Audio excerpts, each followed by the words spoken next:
Welcome to CHRO Club, a conversation by ETHRWorld, where India's top HR leaders share the real story behind the people's strategies.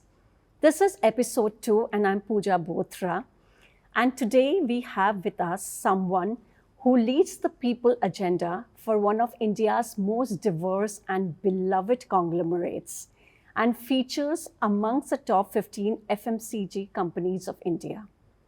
Please welcome Subrat Chakravarty, CHRO and Head Business Excellence of DS Group. Hello Subrat, welcome to CHRO Club. Hello Puja, welcome to DS. I rarely come across any CHRO with the added designation of Head Business Excellence. So can you decode that for us? See, first of all, I think it was wonderful for the group to envision, even before I came in here, to have a function of this kind.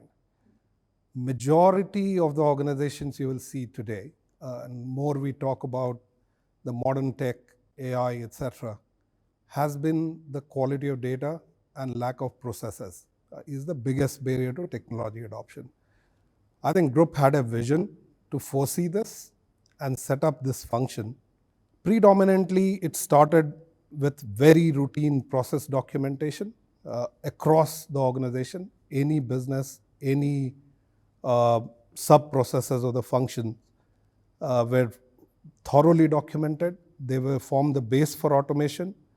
At the same time, this team also does a very, very important work for a complex organization like ours, which has multi-service, multi-vertical, is to be the custodian of the org chart and delegation of powers.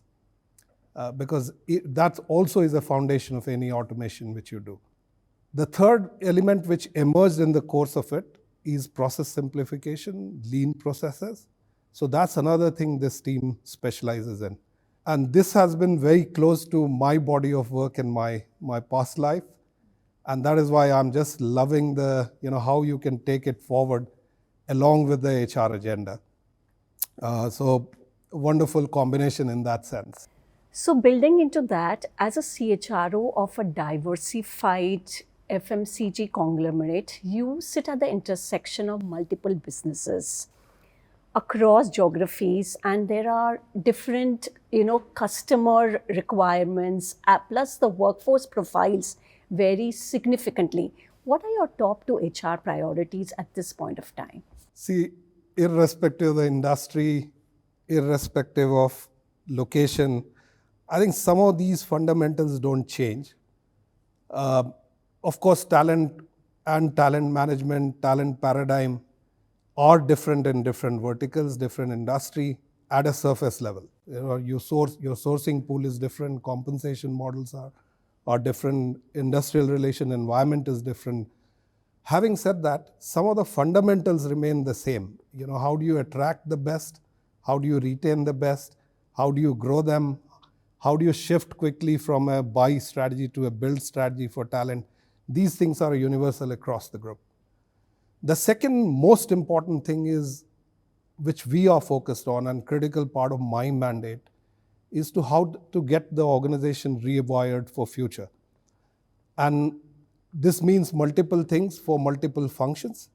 But basically, when I see from talent paradigm, is as the market is changing, as the technology becoming so much ingrained in every sub-process of the organization, the work itself is getting redefined. Yeah.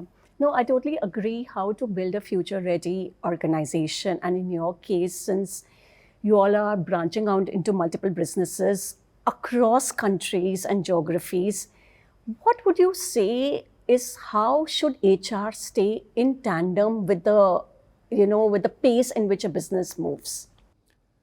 I think one of the most interesting thing, and in all HR circles, I think people have been pondering about it. It has been stated in many ways by different people. But if at all, any time in my 32 years of experience, HR had to be closer to the business, this is the time. Because all the traditional models of business are changing at a pace which is unimaginable. And unless you understand those paradigms, work very, very closely with business leaders, not in being a recipient of the business plan, but be part of the shaping the business plan itself. I think that is one of the most important thing, which has, I think, if not kind of new, I won't say new, but it has come to the forefront, where understanding and knowing the business has become much more important than ever. The second very important part is understanding of data. And in some circles, it has always been a complaint from HR. We remained a soft function in that sense. And that is why you will see at a strategic level the dialogue as to why HR is not at the strategy table, why CHRO is not becoming the CEO. I always believe this is the best time for a CHRO to be the CEO. But for what is required for that is really make our insights, our recommendations, our plans more data centric. We are at the best time of technology in HR tech. So much, the cost which used to be prohibitive in HR tech earlier has come down significantly. The options are many. If you see almost on a daily basis, there's a startup popping up with a new service.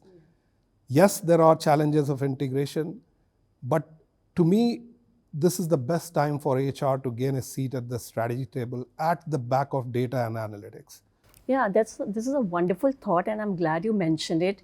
With data-backed, business-first HR, today's CHRO is in the best position to become the CEO. With that, let's zoom in and let's look at DS Group. So you are a legacy conglomerate, and you are competing with new age FMCG companies and startups, that have very sharp brand values and, sharper employer brands. So how do you design a EVP to attract the best talent and make talent your competitive advantage? I think if the group has remained relevant for 100 years, contributing, making, focusing on excellence, quality, heavily focused on customer and their preferences, being leaders in every segment that they chose to be, reveals the DNA. And pretty much that's what we have to ride on. Generation shift is a reality. The aspirations, needs are very different. We have to customize, offer those choices to the workforce. And I think the group is making the right start. For example, you see one of the programs which we do across all major campuses in India is a program called Trendsetter. This we started 3-4 years back. Massive inflow of talent. And that is a two-way process. They get to understand DS Group better. It's a case study based competition. It is at least raising the right questions in their minds. And it also gives us a very deep sense of what the new generation is thinking. So there is a very conscious drive within the organization to balance this 4th-generation workforce. While we preserve the values of the past, how do we re-engineer the processes to suit the new generation? This is, by the way, not new to us, because this is exactly what is happening in our marketplace. Yeah. Our customers and consumers are also changing in the same age preference. So as the organization get ready for the market, similarly, we are putting an equal measure to get ready inside the organization for the modern workforce, or the workforce of the future. Let me put it that way. Yeah. Tap them young and watch them grow. Absolutely. FMCG supply chains and manufacturing operations are getting impacted with automation. So how are we balancing the automation efficiency with the workforce at the shop floor, along with the human consequence that comes with it? See, that's the reality of the world today. In some senses, because I'm coming from a very different industry where the consequence is massive, because it's just that people are so integral to the whole business model. One thing which is DS Group is blessed with, because growth solves many problems. We haven't seen the peak of it. Having said that, whether the jobs are going to remain the same, I always say that technology, historically, not just now, historically, whenever there has been a technology evolution, it has reshaped the jobs. When calculators came, it reshaped the accounting job. When computers came, it reshaped almost every job in the organization. We are at a similar inflection point with AI and modern tech, whether you call it robotics or whether it is anything to do with artificial intelligence, machine learning. That's the trend we are also seeing. Of course, manufacturing processes will also undergo a change. The group has always remained ahead in the technology journey, whether it is our manufacturing or enterprise applications. The key is, if you start with the end in mind, generally the disruption is less. The group has significant focus on retraining and redeployment. That is at the heart of our transformation process. And that is why we have perhaps the longest longevity of talent, still contributing at the ages which many companies will think that they have to retire, go back home. And how do we manage that? In any 40, 50 years of evolution of even the modern form of the business, somebody to remain relevant, it cannot happen automatically. It requires a very well-structured process of keeping the skills aligned to the market, skill relevant for the organization processes, its product, its market. I think that is what the group goes into the group ethos. And we, like I was saying in the earlier point, these are the values and these are the practices we want to use as a foundation to build our future strategies, right? So my learning doing HR in different contexts in many areas, I've seen organizations of all kinds. Sometimes you are driven by, the market perception of yours, sometimes by financial reality, sometimes by brand, and sometimes deeply anchored in your value. I think DS is right now very clear that it doesn't want to compromise on those values and ethos which has brought us here. So any of our future strategy is going to be based on total well-being of our workforce, whether it is blue collar, white collar, executive, board, whatever level the talent is. We are extremely committed to remain deeply attached to our core values. Yeah, institution like DS Group being grounded in ethos and values speaks a lot about the legacy that you carry.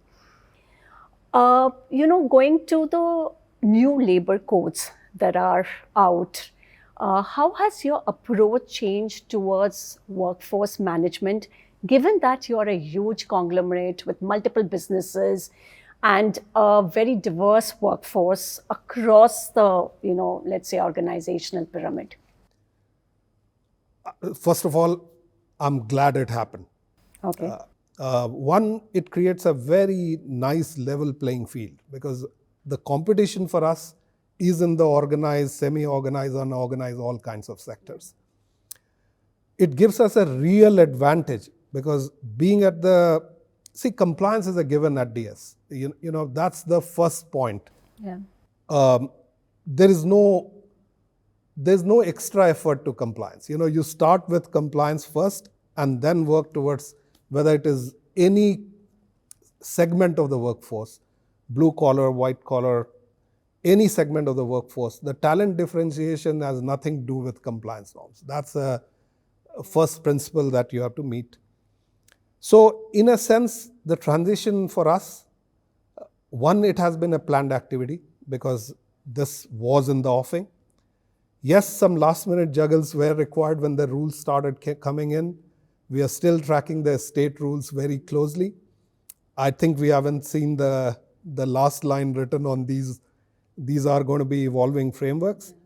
But DS Group overall, across our locations, our units, as well as offices, we are very well placed to play within the norms. I think that's what I'm looking forward to. And I have every reason to believe that the government is very keen to move in that direction. Yeah. No, very well said. And I agree, compliance and governance need to run in the DNA of the organization, kind of unifying every kind of workforce models. Today there is a lot of contract and gig workforce, which is employed by many organizations. So you need stronger rules to protect them also. True. And see, it's all about sustainability. Yeah. When I was talking about the group and the 100 years of legacy, some of these are why the organization has been able to be successful through the winds and all kinds of policy regime and all kinds of market forces, is to stick to some of those fundamentals. See, quick gains are always tempting. Yeah. But a mature organization must ask the question, is it sustainable? And if we are drawing from any system more than we are putting back, it's going to dry up one day. Whether it is water or whether it is, the talent, any such this thing, you have to continue to give back. That's why I was saying initiatives like Trendsetter. You have to give back to the system you are drawing from. And same thing which we are doing through our philanthropy, through our CSR. No, this is very reassuring to hear that the HR is also running the sustainability and responsibility agenda at DS Group, because it is critical that HR leads the way when it comes to sustainability. Absolutely. So in season 3 of CHRO Club, we are always going to have one segment which is going to be common across all our podcasts, and I call it signature segment. So I will just dive into the signature segment questions now. The first question, where is DS Group in its AI in HR journey, and how has this shift redefined your priorities and the way you see the CHRO role evolving? I think there's a DS Group answer and there is a industry answer. And let me start with DS Group. The good thing is the data as a foundation was understood very early by the group in every dimension of business. I will not say just HR. And that is why the critical processes, like I talked about the business excellence function setup, one of the primary outcome, even if it was not thought through as the core objective of setting up that function, is it has improved the quality of data in the organization, because there was governance, there was process, there were checks and balances, and there was a natural drive towards automation when you do that. The moment you define the process, the next logical thing everyone wants is some kind of automation. You might be using a traditional technology, you might be using a modern technology, enterprise platform to a point solution, be it anything, but there was a natural drive towards automation. That has put us in a unique and advantageous position to adopt the modern tech very, very quickly. Because the biggest barrier to adoption of modern tech is the quality of data. Because if that is not right, you are making the same mistake 100 times faster. And if people start using those realities of data as their decision support system, you are of course going to make wrong decisions. Yeah. So we are sitting at a very, very unique and advantageous position compared to much that I have seen in the industry, large and small, both players. And that is why we have a significant edge today, the way we are adopting or able to adopt AI across our business processes, from core manufacturing to our business processes across functions. So talking about data, what according to you should be one HR metric that should be in every CEO's dashboard? You're now asked the $1 million question. Having worked pretty much across the globe, I've lived in every continent, worked there, seen the workforce dynamics, cultural parameters, and different kinds of organization. I believe the unique and the most differentiating matrix for an organization could be Organization Happiness Index. Oh, wow. The reason it is not, see, a lot of one of the mistake which happened in and I would say myself in the early ages, HR commits is think of these as events. Engagement as an event, or even training as an event, some of the career-related things as an event. I think we have to learn to start looking them in a continuum.